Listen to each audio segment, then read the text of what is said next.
It was at this moment that he knew. He f***ed up. Oh my god.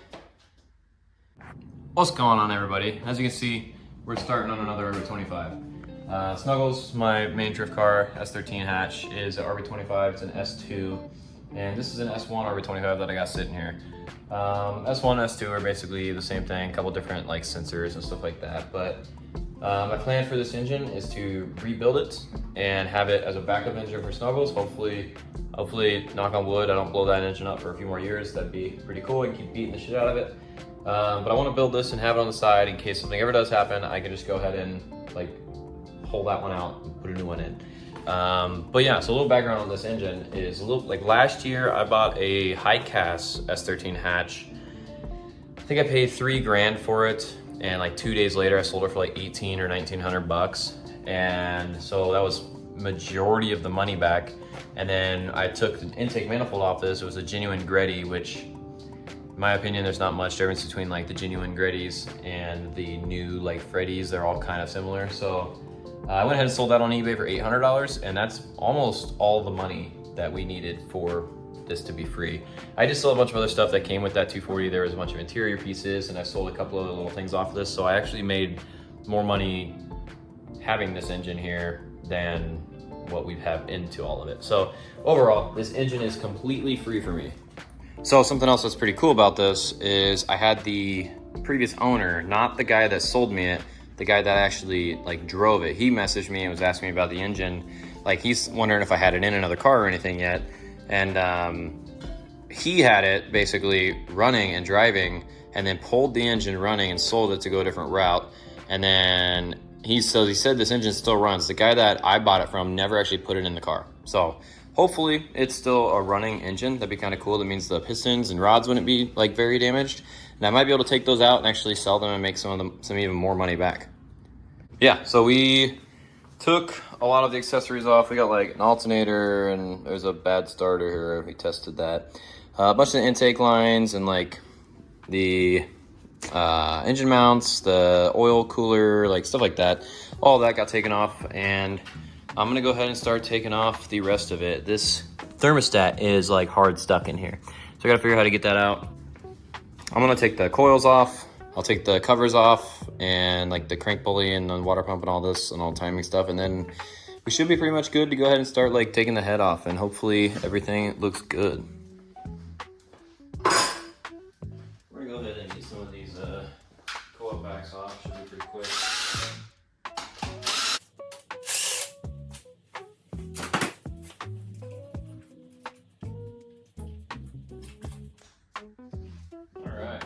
I don't actually know if S1 coil packs and S2s are the same, but if they are, then we got some backup coil packs we can use for this car if one of them goes bad. I'm kind of wondering now, I don't know the horsepower limit of stock coil packs on an RB25, so I'm gonna have to probably figure that out, because I think I'm probably gonna buy a turbo kit, like a bigger turbo kit for this car, but if the coil packs can't handle like 350, 380, then it's gonna get kind of expensive. So I'm gonna have to buy fuel injectors no matter what, and coil packs are just as expensive.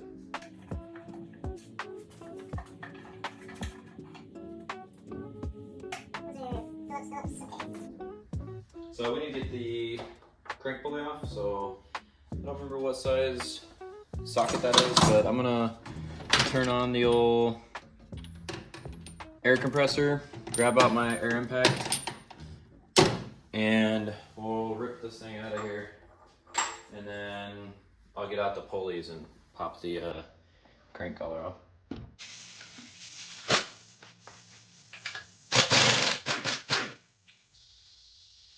So it's off. Try that bolt back in a little bit. I'm gonna take this little like jaw puller thing, and we're gonna put it around the biggest portion, which would be the very back of the crank pulley. So if you put it on like these, it's gonna break these off. You don't want to break those; they're pretty expensive to buy. Put it on the back, and it'll like grab the back and pull it all out easily. But you have to do some adjusting with this thing, and then you should be Gucci. So you can slowly watch here, and you'll see it start slowly moving away, and the whole crank pulley's coming off now.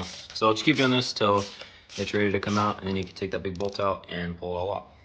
Clear that out the rest of the way, and Gucci. So I normally just set these down, leave the bolts and washer in there, sit them down in the corner, keep it safe. So now we can take the rest of the iron cover off. It's just 9mm and Phillips screwdrivers. I grabbed a 10mm, but 9mm and Phillips. Now I got the engine tube top dead center, so I'm gonna go ahead and start taking off all of the accessories like the timing components and the water pump and all this stuff, and then I can take the valve covers off and we can start to get the engine head off here.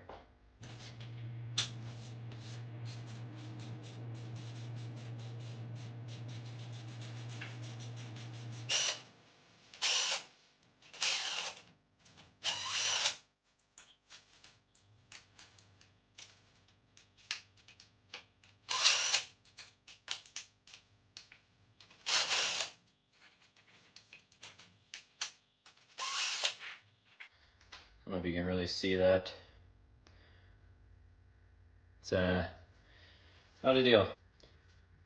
Well, this is something that I typically don't like, but I'm gonna straight just throw this in the trash can. We're gonna buy a new one. So, as you can see, I went ahead a little bit and took some stuff off.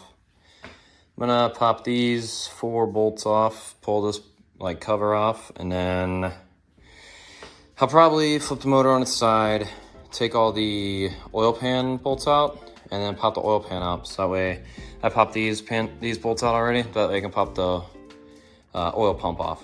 And then we'll take the valve covers out and we will pop the head off.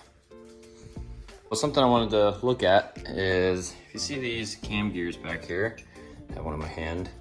I got these from a friend for free, which is kind of cool because he said he's never gonna use them, had them laying around, and I don't know if I can utilize them though. So this side, I believe you can, because it's the same like pattern and everything, but for this side, I believe it's like a variable valve timing or something for this camshaft. But if you replace the camshafts, I think you can get it without that, or without the need to use that, and then you can stick this on there. So we might be able to have the aftermarket cam gears for free, and that would be pretty top tier if we had those for free. All right, final step is for what we're gonna do today. We're not gonna take the bottom end apart, but taking the head off, what we're gonna do is you have to take them off in a specific order. He's basically starting from the center, alternating, and then going out to the ends, essentially. There's a bolt here and a bolt here that need to be taken out though. I already took this one out, so I'll take this one out next, and then I can start on the patterning.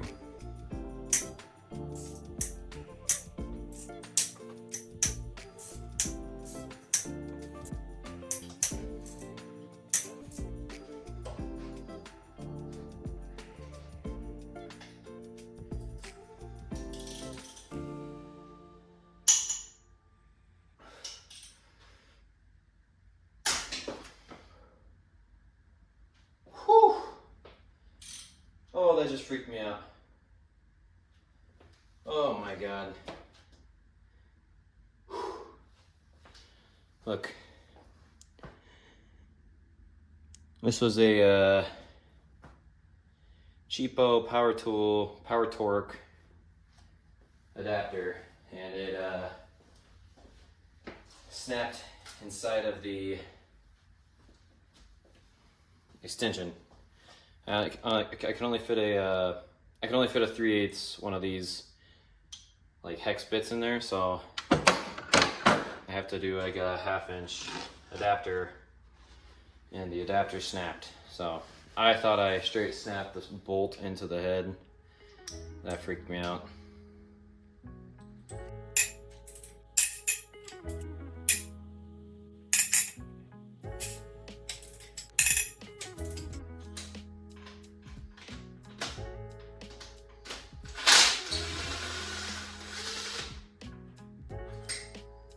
Alright, everything is loose, so now I'm gonna clean up a little bit. I'll skip the boring part of that. And then I will find a spot probably on this table over here that I can set this engine head, because over there I have all of Craig's engine parts. We're struggling with finding bearings for that thing, so I'll clean up a little bit and then I will pop this off and put it over here. I was trying to lift this up and realized I forgot one more small little bolt. So there's another little bolt, one of those little ones on the front, so don't forget that one. And then should be able to just lift this bad boy off of here. Gotta get a good grip on it. It's kind of awkward.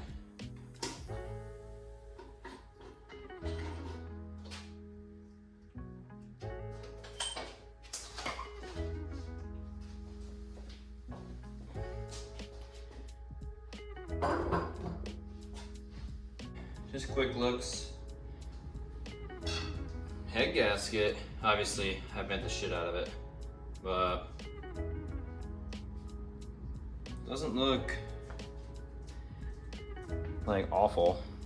There's a bunch of gunk everywhere, but there's nothing like ripped or broken, so seems like you didn't have a blown head gasket, which is good. But this is gonna go straight in the trash, obviously. You can see there's a ton of crud inside of here that just fell through the spark plug holes. That is, all of this is just gunk, but the pistons overall look pretty good. So I might be able to pull those out, throw them on eBay, sell them for pretty cheap. I've sold some pistons in the past, so maybe they'll go pretty quickly and I can get some money to buy stuff. But so far, this engine is completely free. We currently have extra parts for it. We have the cam gears, and I talked about them earlier. I'm hoping I can source some other cheap parts. We actually have more money from selling parts from that last car and off of this engine than we have into the engine. So hopefully we can try to keep this as cheap as possible. And right now we are building the free RB25. Yeah, like this video, share it, subscribe, and I will see you guys in the next video. Peace.